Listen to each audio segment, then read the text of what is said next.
আশ্চর্য আয়না। বড়দিন আসছে। ডিসেম্বরের মাঝামাঝি এক সকালে হগওয়ার্টস শহরটা দেখল যে সে কয়েক ফুট বরফের নিচে। বরফের বল ছোঁড়ার জন্য উইসলি ভাইদের শাস্তি দেওয়া হয়েছিল। তারা কুইরিলকে অনুসরণ করল, তার পাগড়ির পেছনটা ছোঁড়ল। যে কয়েকটি পেঁচা ঝড়ের সময় উড়ে যেতে অক্ষম হলো তারা আহত হয়েছিল। হ্যাগ্রিড তাদের শুশ্রূষা করল আকাশে আবার উড়ে যাবার আগে। ছুটি শুরু হওয়ার জন্য কেউ অপেক্ষা করল না। ক্লাসরুমে প্রচন্ড বাতাস এসে জানালাগুলোকে নাড়া দিচ্ছিল। সব থেকে জঘন্য বিষয় ছিল অধ্যাপক স্নেপের অন্ধকার কারাকক্ষে ক্লাস। সেখানে তাদের নিঃশ্বাস ক্ষীণ হলো। তারা বিরাট কড়াইটার পাশে নিজেরা যথাসম্ভব গায়ে গায়ে লেগে থাকলো। ড্রাকো ম্যালফয় ছিল সেখানে।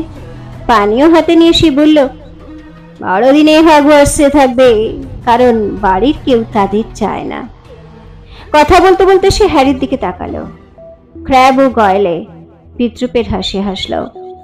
হ্যারি যে সিংহ মাছের শির দাঁড়ায় গুঁড়ো পাউডার মাপছিল তাদেরকে অগ্রাহ্য করল। স্লাইথেরিয়ানরা হেরে যাওয়ায় হতাশ হয়ে সে সকলকে এই বলে হাসাতে শুরু করলো যে কিভাবে চামড়া মুখওয়ালা গাছ ব্যাংকটা হ্যারির জায়গা নেবে। এরপর সে বুঝলো যে কেউ ব্যাপারটাকে মজা বলে মেনে নেয়নি, বরং হ্যারি যেভাবে ব্যাপারটার উপর পড়ে রইল তাতে সকলে খুশি হলো। সুতরাং ম্যালফয় ঈর্ষা ও রাগে হ্যারিকে তার সংসার নেই বলে বিদ্রুপ করতে শুরু করলো। এটা ঠিক যে হ্যারি বড়দিন উপলক্ষে প্রাইভেট ড্রাইভে যাচ্ছিল না। আগের সপ্তাহে অধ্যাপক ম্যাকগোনাগল সুস্থ হয়েছেন। কতগুলো তালিকা তৈরি করে ঠিক করলেন ছুটির দিনগুলোতে ছেলেরা যা করে তাতে হ্যারি তাড়াতাড়ি সই করে দিল। সে নিজের জন্য দুঃখিত হলো না। তার মনে হলো তার উপভোগ করা বড়দিনের আনন্দের মধ্যে এই বড়দিনই সব থেকে ভালো। রন ও তার ভাইয়েরাও থেকে গেল, কারণ মিস্টার ও মিসেস উইসলি চার্লিকে দেখার জন্য রোমানিয়া যাচ্ছিলেন। পানীয় গ্রহণের শেষে তারা যখন অন্ধকার কারাকক্ষ ত্যাগ করল, তারা দেখল সামনের করিডরকে আড়াল করে এক বিশালকার গাছ দাঁড়িয়ে আছে। দুটো বিশাল পা সেই গাছের নিচে আটকে আছে। একটা জোর আওয়াজ তাদেরকে বলল যে এর পিছনে হ্যাগ্রিড আছে। এই হ্যাগ্রিড আমাদের সাহায্য চাও। রন বলল তার পা দুটোকে গাছের ডালে আঁকড়ে, না না, আমি ঠিক আছি, ধন্যবাদ রন। এই পথ থেকে তুমি যদি সরে যাও কিছু মনে করবে? আড়াল থেকে ম্যালফয়ের শীতল আওয়াজ ভেসে এলো।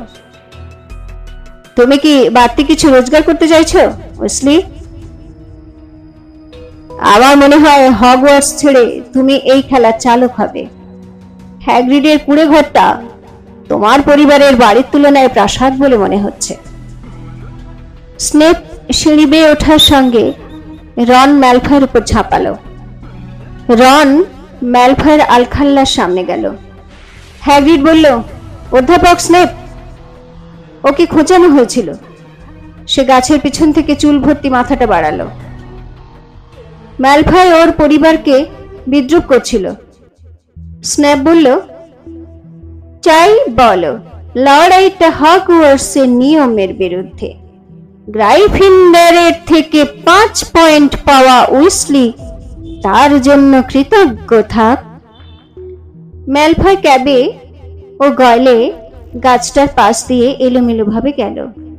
ছুঁচগুলো চারদিকে ছড়িয়ে ছিটিয়ে ম্যালফয়ের পিছনে দাঁড়িয়ে তাকে ভেঙচে রন বলল, আমি তাকে পাবই পাবো। হ্যারি বলল, আমি ম্যালফয় ও স্নেপ দুজনকে ঘৃণা করি। হ্যাগ্রিড এদের বলল, এসো আনন্দ করো, সঙ্গে এসো, গ্রেট হল দেখো, যা দেখে একটা আনন্দ উৎসবের আসর মনে হচ্ছে। হ্যারি, রন ও হারমিয়ন হ্যাগ্রিডকে অনুসরণ করলো। অধ্যাপক ম্যাকগোনাগল ও অধ্যাপক ফ্লিচউইক বড়দিনের সাজানোর কাজে ব্যস্ত। আহ হ্যাগ্রিড, শেষ গাছ, ওটাকে দূরে দূরে কোণে রাখো, পারবে তো? হলটা দেখতে দারুণ লাগছিল। সমস্ত দেওয়ালে ফেস্টুন আর 12টার মতো লম্বা লম্বা ক্রিসমাস ট্রি ঘরের চারদিকে ছড়িয়ে ছিটিয়ে ছিল। শয়ে শয়ে মোমবাতির আলোয় সেগুলো ঝলঝল করছিল। হ্যাগ্রিড জিজ্ঞাসা করলো, বড়দিনের ছুটির কতগুলো দিন কেটে গেল? হারম্যান বলল, ঠিক 1 দিন। আর এটা আমাকে মনে করিয়ে দিচ্ছে, হ্যারি, রন, দুপুরের খাওয়ার আগে আমাদের হাতে 1 ঘন্টা সময় রয়েছে। আমাদের লাইব্রেরি যাওয়া উচিত। রন অধ্যাপক ফ্লিচউইক, যিনি নতুন গাছের উপর দিয়ে তাদের পেছনে যাচ্ছিলেন আর যার জাদুদণ্ডের থেকে সোনালি রঙের বুদবুদ বেরোচ্ছিল, তার থেকে চোখ সরিয়ে বলল, ও হ্যাঁ হ্যাঁ, আপনি ঠিকই বলেছেন। হ্যাগ্রিড তাদেরকে হলের বাইরে অনুসরণ করতে বলল। লাইব্রেরি? ঠিক ছুটির আগে? হ্যারি তাদেরকে বলল, হ্যাঁ, আমরা কাজ করছি না। নিকোলাস ফ্লামেলের নাম উল্লেখ করার পরপরই আমরা তাদেরকে জানতে চেষ্টা করি তিনি কে। চমকে উঠে হ্যাগ্রিড বলল, কি বলছো? শোনো শোনো, আমি তোমাকে বলেছি, ছেড়ে দাও। কুকুরটা যেটা আগলাচ্ছিল সেটা তোমার কাছে কিছু নয়। হারম্যান বলল, আমরা যেটা জানতে চাই সেটা নিকোলাস ফ্লামেল কে। তুমি কি সেটা বলে আমাদের বিপদ থেকে উদ্ধার করবে না? আমরা এর মধ্যে শয়ে শয়ে বই পড়ে ফেলেছি, কোথাও তার নাম পাইনি। আমাদের একটু ইঙ্গিত দাও, আমরা মনে হয় কোথাও একটা বইয়ে ওর নাম পড়েছি। হ্যাগ্রিড বলল, আমি কিছু বলছি না। রন বলল, হ্যাঁ, ওটা আমাদেরই খুঁজতে হবে। অসন্তুষ্ট হ্যাগ্রিডকে রেখে তারা লাইব্রেরির দিকে গেল। তারা বিভিন্ন বই ঘেঁটে দেখতে লাগলো। তাদের মূল উদ্দেশ্য ছিল স্নেপ কি চুরি করতে চাইছে সেগুলো খোঁজা, কিন্তু এত বই থেকে ছেঁকে ওই নাম বের করা খুব মুশকিল ছিল। এই বই থেকে বেছে নাম বের করা খুব কঠিন। হারমিয়ন বিষয় ও টাইটেলের একটি তালিকা নিল, যেটা সে খুঁজে দেখবে বলে সিদ্ধান্ত নিয়েছে। রন বইয়ের সারির উপর লম্বা লম্বা পা ফেলে চলল আর যত পারলো সেলফ থেকে বই বের করলো। যেখানে যাওয়া নিষেধ সেখানে হ্যারি হেঁটে চলে গেল। কিছুক্ষণের জন্য সে অবাক হলো এই ভেবে যে এখানে কোথাও ফ্লামেলের নাম নেই। তো দুর্ভাগ্যবশত তোমার কোনো একজন সীমাকের কাছ থেকে একটা সিগনেচার পাওয়ার দরকার, যার ফলে নিষিদ্ধ বইয়ে চোখ বোলানো যেতে পারে। আর সে জানতো কোনো দিনই সেটা পারে না। এই বইগুলিতে শক্তিশালী অন্ধকার ম্যাজিকের শিক্ষা ছিল, যা হগওয়ার্টসে কখনো পড়ানো হয়নি। যে সমস্ত বয়স্ক ছাত্ররা ম্যাজিকের অন্ধকার কৌশলের বিরুদ্ধে আরো উন্নত রক্ষা কবচের কৌশল জানতে আগ্রহী, শুধু তারাই ওই বইগুলো পড়েছিল। ও ছেলে, তুমি কি খুঁজছো?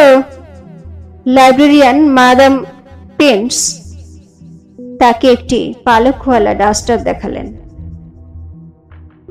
কোনো গল্প সে তাড়াতাড়ি চিন্তা করে নিতে পারে এই ধারণা করে হ্যারি লাইব্রেরি ছাড়ল। সে, রন আর হারমিয়ন আগেই একমত হয়েছিল তারা কোথায় ফ্লামেলকে পাবে সে কথা তারা মাদাম পিন্সকে জিজ্ঞাসা করবে না। তারা নিশ্চিত ছিল মাদাম নিশ্চয়ই এ ব্যাপারে তাদের কিছু বলবেন, কিন্তু ব্যাপারটা অর্থাৎ কিসের জন্য তারা তৎপর সেটা যাতে স্নেপ না জানতে পারে সেই ব্যাপারে তারা সতর্ক ছিল। হ্যারি করিডোরের বাইরে অপেক্ষা করল এটা জানতে যে অন্য দুজন কিছু জেনেছে কিনা, কিন্তু সে খুব আশাবাদী ছিল না। তারা 14 দিন ধরে অনুসন্ধান করছিল, কিন্তু পড়ার সময় কিছু বিদঘুটে কাণ্ড যে তাদের কাজে বাধা দেবে এ ব্যাপারে তাদের বিস্মিত হবার কিছু ছিল না। তারা যেটা চাইছিল সে হচ্ছে যে তারা যেন নিজেদের ঘাড়ের উপর মাদাম পিন্সের নিঃশ্বাস বাঁচিয়ে দীর্ঘ অনুসন্ধান চালাতে পারে। 5 মিনিট পর রন ও হারমিয়ন মাথা ঝাঁকাতে ঝাঁকাতে তার কাছে এলো। তারা খাবার খেতে গেল। আমি যখন থাকবো না তখন তুমি খুঁজবে, পারবে না? হারমিয়ন বলল, তুমি যদি কিছু পাও আমাকে একটা প্যাঁচা পাঠাও।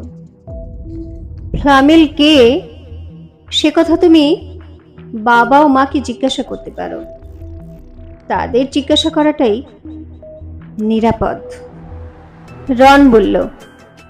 ছুটি শুরু হওয়ার পর হ্যারি ও রনের ফ্লামেল সম্পর্কে চিন্তা করার অনেক অবসর মিলল। তাদের নিজেদের ডরমিটরি ছিল, যার কমন রুমও অনেক ফাঁকা। আগুনের কাছাকাছি বসার জন্য চেয়ার পেল। তারা শর্ক দিয়ে খাবার খেলো। খাবারগুলো ছিল রুটি, চাপটা বড়া আর এক ধরনের লবণ জুস। ম্যালফয়কে কিভাবে বরখাস্ত করা যায় তার কথাও চিন্তা করে নিল। তারা কোনো কাজ না করলেও ওই সব ব্যাপারগুলো চিন্তা করাটাই মজা পেল।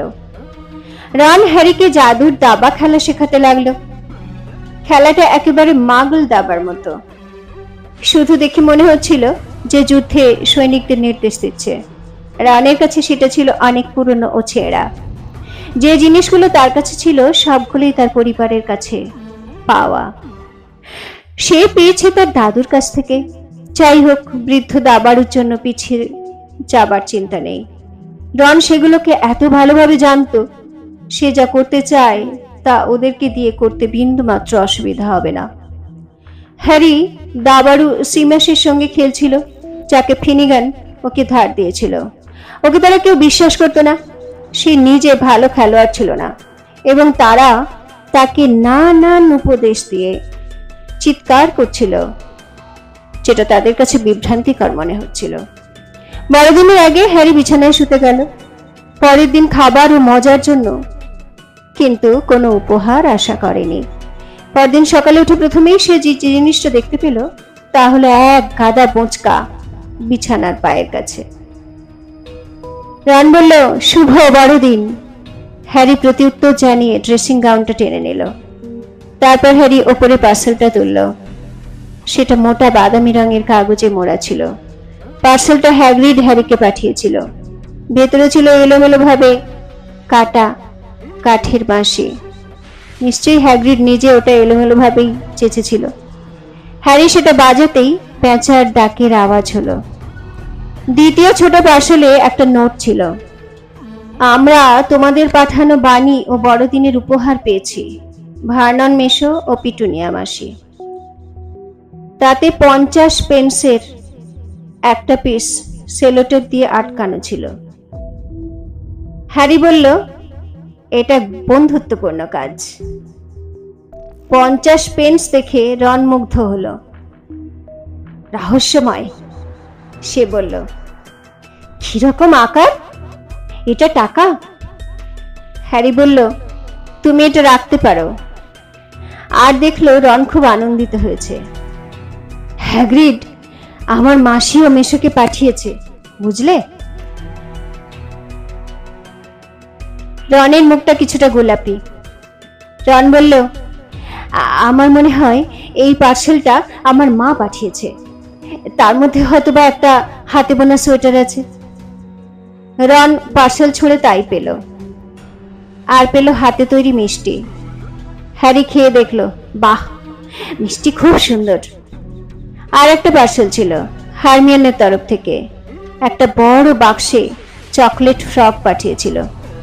হারমিয়নের কাছ থেকে পাওয়া পিন্সের বক্সটা খুলতে খুলতে চাপা গলায় বলল, সে ওই রকম কিছু শুনেছে। আমি যা মনে করছি ওটা যদি তাই হয়, তবে এটা বিরল ও দামি। ওটা কি? হ্যারি মেঝে থেকে চকচকে রূপালী কাপড়টা তুলল। স্পর্শ করার সাথে সাথে অদ্ভুতভাবে জেলের মতো মনে হলো, যা দিয়ে তৈরি করা হয়েছে ওটাকে। রন বলল, এটা একটা অদৃশ্য আলখাল্লা। আমি স্থির যে এটাই সেই বস্তু। এটাকে নিয়ে চেষ্টা করো। হ্যারি আলখাল্লাটা ঘাড়ের উপর ফেলল, আর রন একটা জোরে চিৎকার করল, এটা নিচে দেখো। হ্যারি পায়ের নিচে তাকালো, কিন্তু তারা নেই। সে আয়নায় ধাক্কা মারল, আর তখনই তার দিকে তার প্রতিচ্ছবি তাকালো। তার মাথাটা তার মধ্যে আটকে গেছে, চেহারাটা সম্পূর্ণভাবে উধাও। আলখাল্লাটা যেই মাথায় তুলল, সেই প্রতিচ্ছবিটাও উধাও। হঠাৎ রন হ্যারিকে একটা নোট দেখালো। হ্যারি আলখাল্লাটা টানলো আর চিঠিটা হাতে নিল। তাতে সরু অক্ষরে লেখা রয়েছে, সেরকম লেখা আগে সে কখনো দেখেনি। তাতে লেখা আছে, তোমার বাবা মৃত্যুর আগে এটা আমার হেফাজতে রেখে গেছেন। এখন সময় হয়েছে আমি তোমাকে ফিরিয়ে দিলাম, এর সদ্ব্যবহার করো। তোমাকে শুভ বড়দিনের শুভেচ্ছা। হ্যারি নোটের দিকে স্থির দৃষ্টি দিল। রন আলখাল্লার প্রশংসা করলো। হ্যারি বলল, কি আলখাল্লা পাঠিয়েছে বলো তো? এটা কি কোনোদিন তোর বাবা ছিল? সে কিছু চিন্তা করা অথবা বলার আগেই ডরমেটরির দরজাটা খুলে গেল। ফ্রেড আর জর্জ উইসলি তাদের ঘিরে ধরল। হ্যারি তাড়াতাড়ি আলখাল্লাটা দৃষ্টির বাইরে লুকিয়ে রাখলো। সে ওটাকে কারোর সাথে ভাগাভাগি করে নিতে চায় না। আনন্দের বড়দিন। দেখো, হ্যারিও একটা উলের জামা পেয়েছে। ফ্রেড ও জর্জ নীল জামা পরেছিল, তার মধ্যে একটার উপর বড় হলুদ রঙের জি লেখা ছিল। হ্যারির জামাটা ধরে ফ্রেড বলল, হ্যারির জামাটা আমাদের জামার থেকে ভালো। জর্জ বলল, আচ্ছা রন, তুমি তোমারটা পরছো না কেন? চলো পরে নাও, ওগুলো সুন্দর ও গরম। রন জামাটাকে মাথার উপর তুলে বিরক্ত হয়ে বলল, আমি খয়েরি রং ঘৃণা করি। জর্জ মন্তব্য করল, তুমি এখনো চিঠি পাওনি? আমার মনে হয় তিনি মনে করেন তুমি তোমার নাম ভুলে যাও না। কিন্তু আমরা বোকা নই, আমরা জানি আমাদেরকে ফ্রেড ও জর্জ বলে ডাকা হয়। ওখানে চিৎকার কিসের? পার্সি উইসলি দরজার মধ্যে দিয়ে মাথা ঢুকিয়ে বোঝালো যে সে ওটাতে সম্মতি দেয় না। তার পাওয়া উপহারগুলির অর্ধেকটা সে খুলেছিল। তার হাতের উপর স্ফীতকায় একটা জামা। ফ্রেড সেটা নিয়ে নিল। পি শব্দের অর্থ পারফেক্ট, অর্থাৎ সঠিক। পড়ে নাও পার্সি, পড়ে নাও। আমরা প্রত্যেকেই আমাদেরটা পড়ে রয়েছি, এমনকি হ্যারিও একটা পেয়েছে। পার্সি গম্ভীরভাবে বলল, আমি চাই না। যখন দুই ভাই জোর করে জামাটা তার মাথায় গলিয়ে দিল। জর্জ বলল, আজ তোমরা পারফেক্টের সঙ্গে বসছো না বড়দিনে? যে কোনো পরিবারের কাছে এটা একটা বড় সময়। তারা কর্কশ স্বরে চিৎকার করে পার্সিকে বের করে দিল।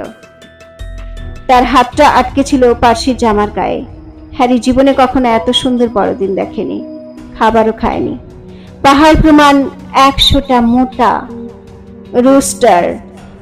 রোস্টার কি সেদ্ধ আলু, মাখন দেওয়া বড় বাটিতে সিম জাতীয় কিছু তরকারি, প্রচুর গ্রেভি আর ক্র্যানবেরি সস। টেবিলের উপর কয়েক ফুট অন্তর গাদা করা জাদুময় পটকা ছিল। এছাড়া ছিল কাপড়ের তৈরি টুপি। হ্যারি একটা জাদুময় পটকা টানলো ফ্রেডকে সঙ্গে নিয়ে, কিন্তু এতে জোর শব্দ হলো না। এটা ফেটে গিয়ে কামানের মতো শব্দ হলো আর নীল ধোঁয়ায় সারা ঘরের সঙ্গে তাদেরকে ঢেকে ফেললো। আর ভেতর থেকে আওয়াজ এলো একজন অ্যাডমিরালের টুপি ফেটে। কিন্তু সাদা ইঁদুরও দেখা গেল। উঁচু টেবিলের উপর ডাম্বেলডোর অধ্যাপক ফ্লিচউইকের সঙ্গে ঠাট্টা তামাশা করছিলেন। টার্কির পর এলো পুডিং। পার্সি তার খাবারের টুকরো কামড় দেবার সঙ্গে সঙ্গে দাঁত ভাঙার উপক্রম করলো। হ্যারি হ্যাগ্রিডের মুখ আরো লাল হতে দেখলো। সে আরো মদ নেবার জন্য চেঁচামেচি করছিল। শেষে অধ্যাপক ম্যাকগোনাগালের গালে চুমু দিল। হ্যারিকে অবাক করে দিয়ে তার মুখ লজ্জায় লাল হয়ে গেল। হ্যারি শেষবারের মতো টেবিল ছেড়ে চলে যাবার পর সে পটকা থেকে বেরিয়ে আসা রাশিকৃত জিনিসের স্তূপ, ফাটে না এমন অনেক উজ্জ্বল বেলুন, নিজে নিজেই বেড়ে যায় এমন একটা বোঁচকা, আর নিজের একটা জাদুময় দাবার সেট নিয়ে ব্যস্ত হয়ে পড়ল। সাদা ইঁদুরগুলো উধাও হয়ে গেল। মিসেস নরিসের দেওয়া বড়দিনের ডিনার সম্পর্কে হ্যারির একটা বিশ্রী ধারণা গড়ে উঠল। হ্যারি ও উইসলিরা মাঠে বরফ বল নিয়ে জোর লড়াইয়ে সামিল হয়ে সুন্দর বিকেল উপভোগ করল। প্রচন্ড ঠান্ডা স্যাঁতসেঁতে পরিবেশ, যার নিঃশ্বাসের কাঠ নিয়ে তারা গ্রাইফিন্ডারদের কমন রুমের আগুনের কাছে এলো। হ্যারি সেখানে অদ্ভুতভাবে রনের সাথে দাবা খেলায় হেরে গিয়ে তারা নতুন দাবার সেট ভেঙে দিল। তার ধারণা হলো সে এত বিশ্রীভাবে খেলায় হারতো না যদি পার্সি তাকে সাহায্য করার জন্য এত চেষ্টা না করত। টার্কি স্যান্ডউইচ, দুধ, ময়দা, ডিম দেওয়া চ্যাপ্টা বড়া আর বড়দিনের কেক সহ চা পানের পর তাদের শরীর ভারী হলো আর ঘুম পেল। হ্যারির জীবনে সেটাই শ্রেষ্ঠ বড়দিন। তবুও সারা দিন তার মনে একটা চিন্তা বারবার করে ফিরে আসছিল। বিছানায় গা এলিয়ে না দেওয়া অবধি সে চিন্তাও করতে পারল না। সেই চিন্তা হচ্ছে অদৃশ্য আলখাল্লা আর কে ওটা পাঠিয়েছে। একগাদা টার্কি, কেক আর তাকে প্রভাবিত করতে পারে এমন কিছু রহস্যময় জিনিস না থাকায় রন গভীর ঘুমে আচ্ছন্ন হলো। হ্যারি নিজের বিছানার উপর দিয়ে উঁকি মারল ও তার বিছানার চাদর থেকে আলখাল্লাটা টানল। এটা তার বাবার ছিল। সে ওটাতে তার হাতের উপর গড়িয়ে যেতে দিল। রেশমের থেকেও নরম, বাতাসের মতো হালকা, তার উপর একটা ছোট্ট নোট লেখা, এটাকে ভালোভাবে ব্যবহার করো আর এক্ষুনি চেষ্টা করা দরকার। সে বিছানা থেকে লাফিয়ে এসে আপাদ মস্তক আলখাল্লাটা গায়ে জড়ালো। নিচে পায়ের দিকে তাকালো, শুধু চাঁদের আলো আর ছায়া দেখলো।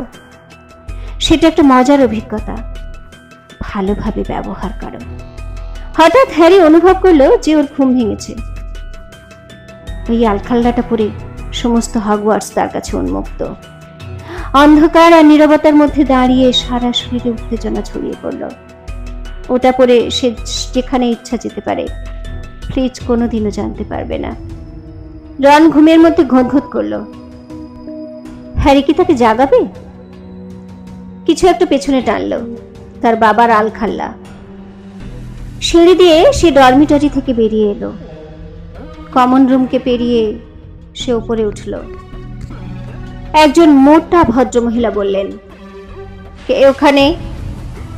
হ্যারি কিছু বলল না। সে দ্রুত করিডর থেকে নিচে নেমে গেল। তার এখন কোথায় যাওয়া উচিত? সে থামল। তার হৃদকম্প হচ্ছিল, চিন্তায় আচ্ছন্ন হয়ে পড়ল। তারপর সেটা তার কাছে এলো। সামনে লাইব্রেরির সেই অংশ যেখানে যাওয়ার বাধা নিষেধ আছে।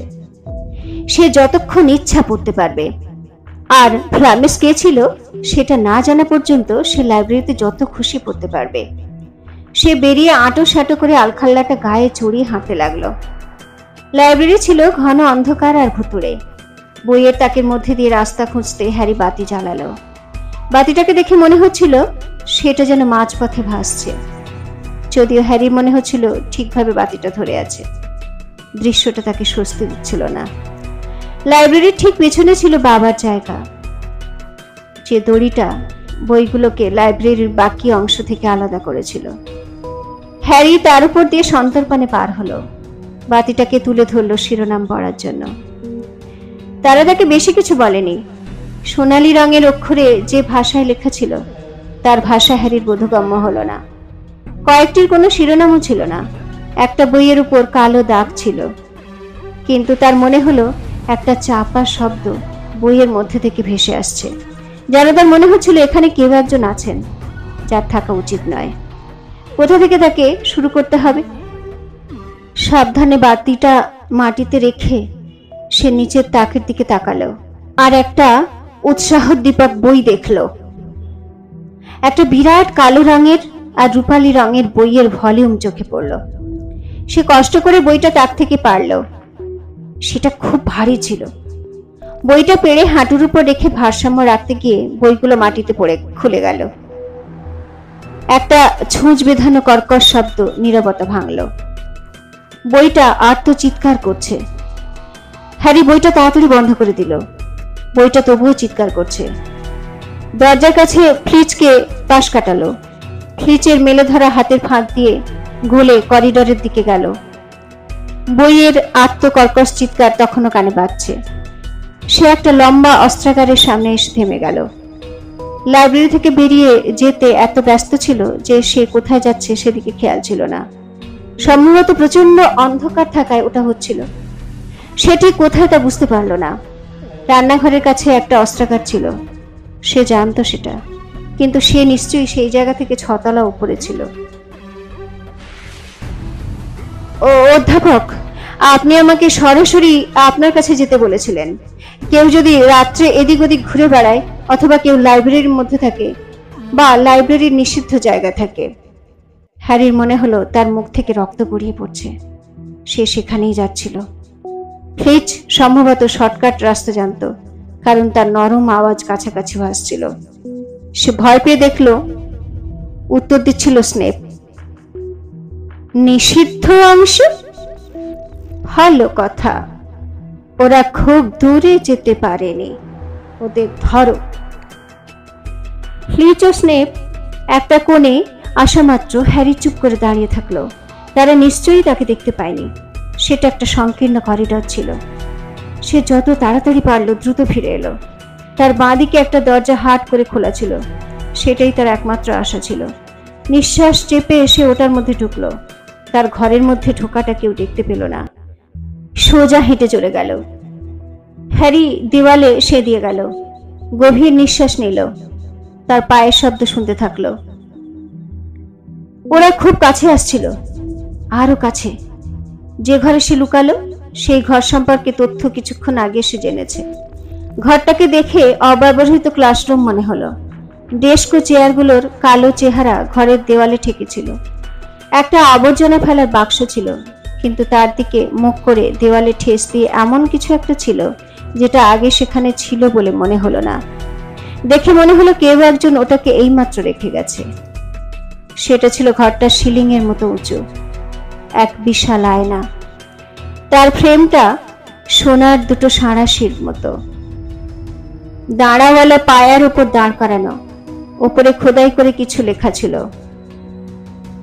এরিমেড, স্ট্রা, এহেরা, আউট উবে, কাফরু, ওইট অন, ও হোমি। ফ্লিচ ও স্নেপের শব্দ না থাকায় তার ভয় অনেকটাই কেটে যাচ্ছিল। হ্যারি আয়নাটার কাছে এলেও নিজের চেহারা দেখতে, কিন্তু এবার তার প্রতিচ্ছায়া দেখতে পেল না। সে ওটার সামনে পা রাখল। সে যাতে চিৎকার করতে না পারে তার জন্য তাকে হাত দিয়ে মুখ চাপা দিতে হলো। সে ঝড়ের মতো ঘুরে গেল। তার হৃৎপিণ্ড মারাত্মকভাবে লাফাচ্ছিল। বইটার থেকে শব্দ ভেসে আসার সময় যা হচ্ছিল তার থেকেও বেশি, কারণ আয়নায় সে শুধু নিজেকেই দেখেনি, একগাদা লোকও তার পিছনে দাঁড়িয়ে আছে সে দেখল। ঘরটা খালি ছিল। দ্রুত নিঃশ্বাস নিয়ে সে আয়নার দিকে আস্তে ফিরে দাঁড়ালো। আয়নায় নিজেকে দেখলো, যাতে তাকে ফ্যাকাশে আর ভয় পেয়েছে মনে হলো। এছাড়াও আয়নায় আরো 10 জনের প্রতিবিম্ব দেখলো। হ্যারি তার কাঁধের উপর দিয়ে দেখলো কেউ নেই। তাহলে তারা কি সবাই অদৃশ্য হয়ে গেল?